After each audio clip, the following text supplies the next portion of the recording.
ఈరోజు తెలంగాణ రాష్ట్ర ప్రభుత్వం తరఫున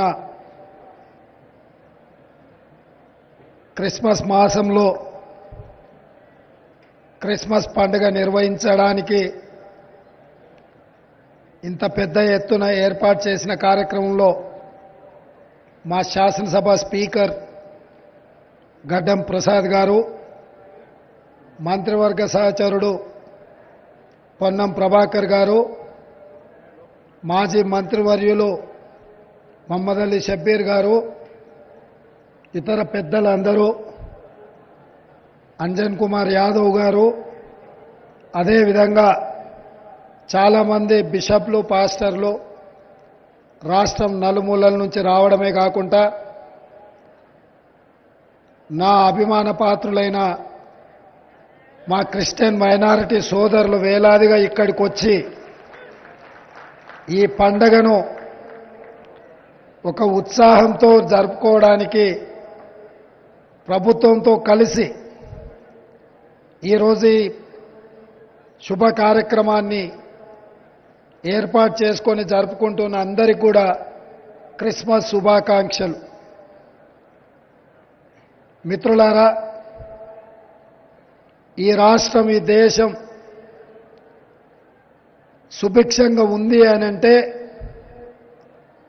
ఈ రాష్ట్రంలో, ఈ దేశంలో మత సామరస్యాన్ని కాపాడడమే కాకుండా ఈ దేశంలో ఏ మత విశ్వాసాలను ఎవరు విశ్వసించినా వారి మతాన్ని, వారి విశ్వాసాన్ని స్వేచ్ఛగా చెప్పుకునే అవకాశం కాంగ్రెస్ పార్టీ కల్పించింది, రక్షణ కాంగ్రెస్ పార్టీ కల్పించింది.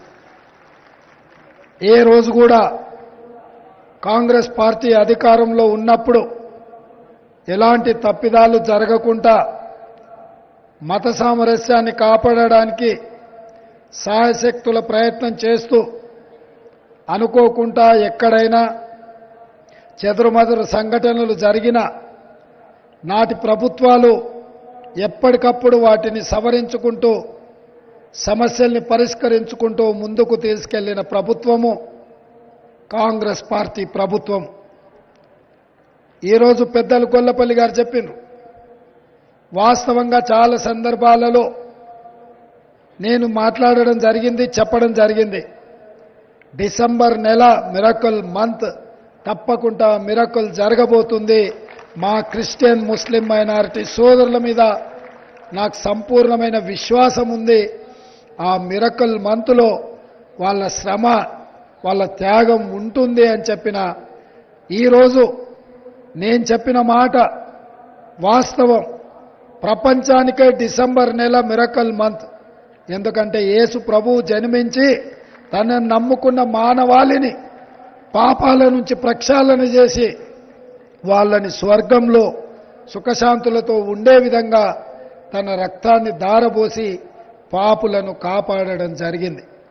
అదేవిధంగా వారి స్ఫూర్తితో వారిచ్చిన సందేశాన్ని గుండెల నిండా నింపుకొని ఈరోజు ఈ రాష్ట్రంలో ఉండే మైనారిటీ సోదరులు ఒక సామాజిక స్పృహతో సమానమైన న్యాయాన్ని అందించే ప్రభుత్వం రావాలి, సెక్యులర్ గవర్నమెంట్ ఉండాలి, సెక్యులర్ గవర్నమెంట్లో సేఫ్గా ఇక్కడి ప్రజలు ఉంటారు అనే విశ్వాసంతో శ్రీమతి సోనియా గాంధీ, మల్లికార్జున్ ఖర్గే గారి నాయకత్వంలో ఉన్న కాంగ్రెస్ పార్టీని మీరు ఆశీర్వదించి ఈరోజు అధికారంలోకి తీసుకురావడం జరిగింది.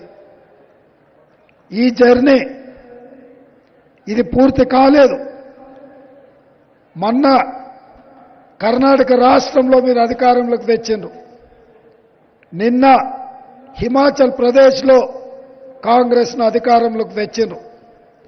నేడు ఈనాడు తెలంగాణలో కాంగ్రెస్ పార్టీని అధికారంలోకి తీసుకొచ్చి ఒక సెక్యులర్ ప్రభుత్వాన్ని ఏర్పాటు చేసిండ్రు. కానీ ఇంతకంటే పెద్ద గురుతరమైన బాధ్యత ఈ దేశ పౌరుల మీద ఉన్నది. 140 కోట్ల ప్రజలు సుఖశాంతులతో మత సామరస్యాన్ని కాపాడుకుంటూ ఈ దేశం పరడవిల్లాలి, ఈ దేశం అభివృద్ధి పదం వైపు దూసుకు వెళ్ళాలి అనంటే రాబోయే రోజుల్లో జరగబోయే లోక్సభ ఎన్నికలలో ఎర్రకోట మీద మువ్వన్నెల జెండా ఎగిరినప్పుడే ఈ దేశానికి రక్షణ ఉంటుంది. ఈ దేశంలో సర్వమత సమ్మేళనం శాంతియుతంగా ముందుకు సాగుతుంది. అందుకే ఈరోజు మా బిషప్లను కానీ మా పాస్టర్లను కానీ మా పెద్దల్ని కానీ ఏ చేతులతో మమ్మల్ని ఆశీర్వదించి ఇంత ఉన్నత స్థాయికి తీసుకొచ్చిండ్రో ఈరోజు దేశ భవిష్యత్తు దేశ రక్షణనే ఈరోజు అనుమానాలకు దావు తీసే పరిస్థితి కనిపిస్తుంది. మొన్నటికి మొన్న మణిపూర్లో జరిగిన కిరాతక చర్యలు మీరు కల్లారా చూసిండ్రు. నెల రోజులైన వైపున ప్రధానమంత్రి గారు కానీ కేంద్ర హోంశాఖ మంత్రి గారు కానీ మణిపూర్లో మండిపోతున్న ప్రజలని కాపాడడానికి ప్రయత్నం చేయలేదు. అక్కడ రాష్ట్ర కేంద్ర ప్రభుత్వాలు ఎలాంటి ప్రజల యొక్క మానాలకు ప్రాణాలకు రక్షణ కల్పించలేదు. ఆ చర్యలకు పాల్పడకపోను ఎన్నికలలో ఓట్లు అడగడానికి ఎన్నికల ప్రచారంలో మునిగి తేలిండ్రు. మణిపూర్లో ఉన్న సామాన్యమైన ప్రజల ప్రాణాల కంటే ఎన్నికలలో రాజకీయ ప్రయోజనాలే వాళ్ళకి కావాలి అని చెప్పి వాళ్ళు మన కళ్ళ ముందు కళ్ళ కట్టినట్టుగా వ్యవహరించారు. కానీ అదే మా నాయకుడు రాహుల్ గాంధీ గారు స్వయంగా మణిపూర్ పర్యటన చేసి బాధిత కుటుంబాలను పరామర్శించి అక్కడున్న జాతుల మధ్యలో వైరాన్ని వైషమ్యాలను తగ్గించే ప్రయత్నం చేసి కలిసిమెలిసి ఉండే విధంగా శాంతి నెలకొల్పడానికి శ్రీ రాహుల్ గాంధీ గారు ప్రయత్నం చేస్తే ఆ ప్రయత్నాన్ని కూడా పార్లమెంట్లో ప్రధానమంత్రి గారు విమర్శించిండ్రు. ఇది శోచనీయము. ఇట్లాంటి మణిపూర్ లాంటి సంఘటనలు దేశంలో ఇంకెక్కడ కూడా జరగకుండా చూడవలసిన బాధ్యత ఈ దేశ పౌరుల మీద ప్రతి ఒక్కరి మీద ఉన్నది. ఆ దిశగా ప్రయాణించడానికి మాకు శక్తినివ్వడానికి ఆ దిశగా మేము ముందుకు సాగడానికి బిషప్లందరూ కూడా మమ్మల్ని ఆశీర్వదించవలసిందిగా ఈ సందర్భంగా నేను కోరుకుంటున్నా. కాంగ్రెస్ పార్టీ ఎప్పుడు అధికారంలో ఉన్న inclusive government, inclusive growth, if it is welfare, if it is development అందరికీ అందుబాటులోకి తీసుకురావడమే మా లక్ష్యము. నిస్సహాయులకు సహాయం అందించడం మా ప్రభుత్వ లక్షణం.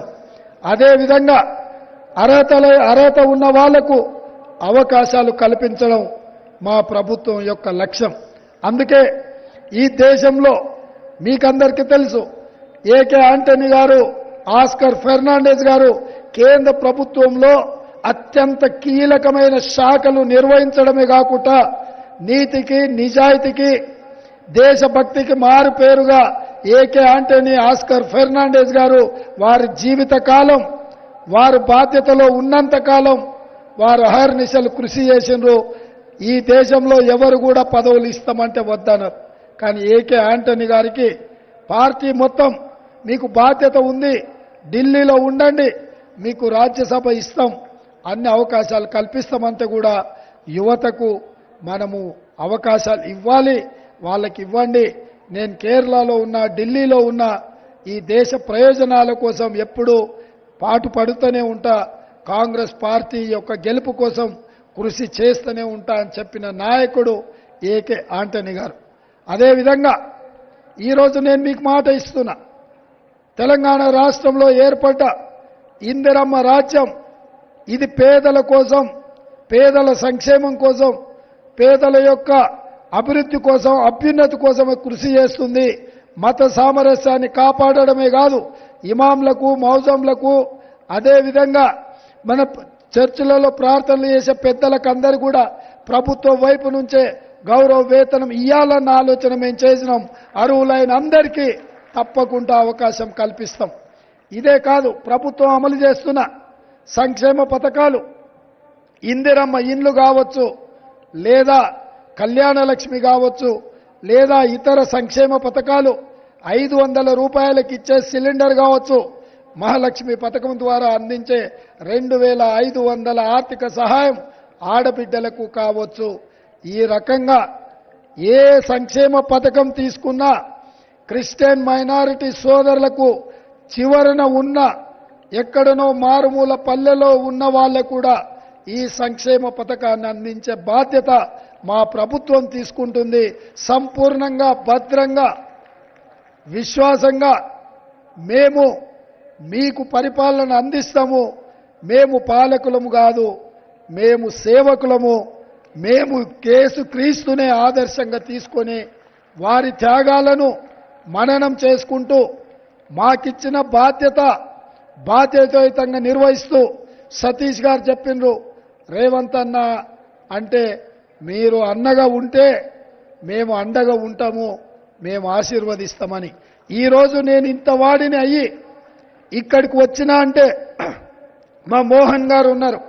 మొట్టమొదట నేను మిడ్చల్ మండలంలో జడ్పీటీసీగా స్వతంత్ర అభ్యర్థిగా పనిచేసినప్పటి నుంచి నా రాజకీయ విధానం, నా వ్యవహార శైలి, నేను తీసుకుంటున్న నిర్ణయాలు ఏ విధంగా ఉండేనో వారికి తెలుసు. జడ్పీటీసీ నుంచి ఈరోజు ముఖ్యమంత్రిగా బాధ్యత చేపట్టిన ఏ రోజు కూడా సామాన్యులకు దూరం కాలేదు, నా బాధ్యతను మరవలేదు. భవిష్యత్తులో ఏ బాధ్యత ప్రజలు ఆశీర్వదించి మీ అభిమానంతో అవకాశం ఇచ్చిన నిత్యం గుర్తుపెట్టుకుంటూ బాధ్యతను మరవకుండా ఈ రాష్ట్రాన్ని అభివృద్ధి పదం వైపు నడిపిస్తూ మత సామరస్యాన్ని కాపాడి మిమ్మల్ని అందరినీ ఎప్పటికీ ఇదే విధంగా కలిసే విధంగా ఏ సందర్భం వచ్చినా స్వేచ్ఛగా సచివాలయం తలుపులు మీకు ఎప్పుడు తెరిసే ఉంటాయి. ఎప్పుడైనా మీరు రావచ్చు, ఏ సమస్య అయినా మీరు విన్నవించవచ్చు. అందుకే ఘడీలలాగా ఉన్న ముళ్ళ కంచెలతో ఇక్కడి ప్రజల్ని ఎన్నుకున్న ప్రజలనే దూరం పెట్టి పోలీసు పహారాల మధ్యలో ఉన్న ప్రభుత్వాన్ని ముళ్ళ కంచెలు బద్దలు కొట్టినాం. ప్రజావాణి కార్యక్రమాన్ని చేపట్టినాం. ప్రజలు తమ వాణిని స్వేచ్ఛగా వినిపించే అవకాశం కాంగ్రెస్ పార్టీ మా ప్రభుత్వం కల్పించింది. ఎప్పుడు ఏ సమస్య వచ్చినా మా దృష్టికి తీసుకురండి, తప్పకుండా అండగా నిలబడతాం, ఆ సమస్యల్ని పరిష్కరిస్తామని తెలియజేస్తూ మరొక్కసారి క్రిస్మస్ శుభాకాంక్షలు మా మిత్రులందరికీ మీ ద్వారా ఈ దేశ ప్రజలందరికీ కూడా క్రిస్మస్ శుభాకాంక్షలు తెలియజేస్తూ మీ అందరి దగ్గర సెలవు తీసుకుంటున్నా. జై హింద్.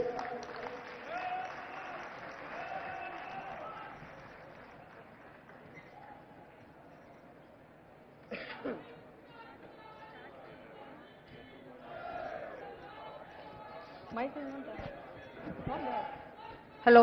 Yeah, thank you.